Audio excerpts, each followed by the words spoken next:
Bună seara, prieteni, și bine v-am regăsit pe canalul meu de YouTube. Videoclipul de astăzi are un rol mai degrabă, cum să zic eu, informativ. Nu zic că e bine să glumești, să mai râzi, mai spui o poantă, mai uiți de probleme, dar și mai important e să fii cu ochii în patru. De asta eu acum vă servesc o informație foarte, foarte prețioasă. E noutate absolută, astăzi a apărut în presă. A anunțat ministrul finanțelor, domnul Teodorovici. Din 2024 România face și ea trecerea la moneda euro.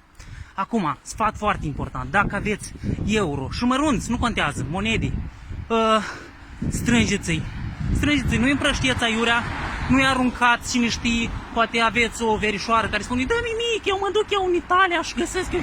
Nu, lasă, Ramona, stai tu cu minte acolo cu banii tăi, eu știu ale mele, îi țin, așa, și îi țineți, îi strângeți și în 2024, pac, când s-a băgat piață moneda euro, voi dintr-o dată ați scos tăți euro și care ați strâns, dat 2008, nu, 6 ani de zile, ai timp, berechet, și îi strângi până atunci când s-a băgat, pac, tu ai și mai mulți euro. Na, eu sper să fiți mulțumiți și să apreciați că eu stilul ăsta de om care nu-mi place să țin numai pentru mine, să mă îmbogățesc, eu să... Nu, frate, toți trebuie să facem cumva ca să-mi fie bine, nu? Luați aminte, da? Hai, vă pup!